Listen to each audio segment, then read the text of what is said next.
So you want to start reading more non-fiction, management and productivity books this year? I'm going to share 3 ways that you can read more books and have fun doing it. I went through nearly 25 books last year, and this year I plan to go through 52, and I'm going to show you exactly how I plan to do it. Before we jump into this, I want you to ask yourself, why do you want to read more books? Is it because you want to say #bibliophile on your online dating profile?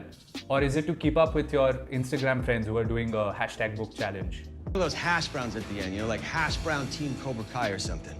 And then send it to the internet! Or is it because you genuinely want to grow your knowledge of a particular field and learn? The first tip, don't try to finish every book that you start. What does reading a book even mean? Does it mean going cover to cover, reading the introduction, acknowledgements, glossary, and all of that? Or is it understanding the big ideas of the book?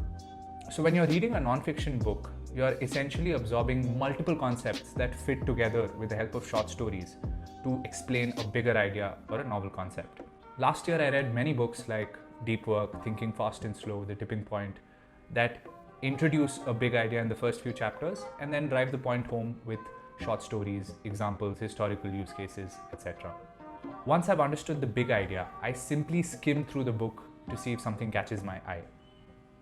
Once you stop forcing yourself to read a book from beginning to end, you can go through it a lot faster and you will not get bored of the book.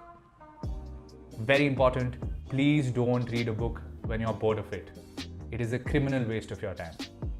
The second tip, listen, don't read. Now all the #bibliophiles are going to argue with me on this one. But you can't just listen to a book, it's sacrilege. Blech. Your goal is consuming info and learning. How does it matter which senses you use to do that? We all have different learning styles, so I hope this works for you. An audiobook frees your hands and eyes to do other work.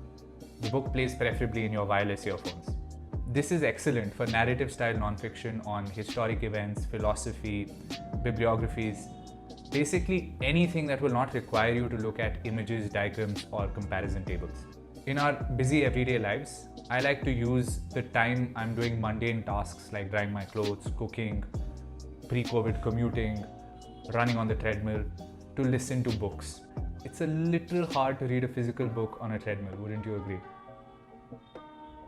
How many words do you think an average person speaks in a minute? Try reading a paragraph from a book nearby you. It'll be approximately 140 to 180 words per minute.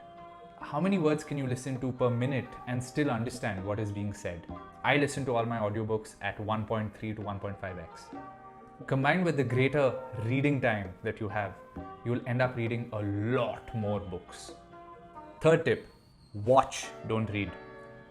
When I was living in Italy, I could not find a lot of English bookstores that sold the latest English books. That is when I discovered this nifty trick. A book is an author's way of communicating their knowledge in a particular field.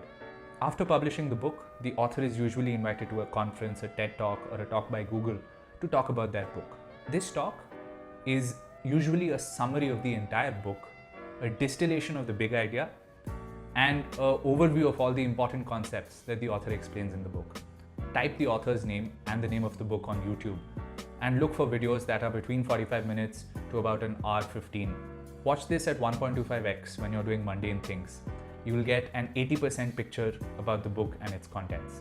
If you're interested even further in the big idea, you can go ahead and purchase the book, of course. That's it. Thank you for watching. I hope you enjoy reading a lot more books this year. Cheers.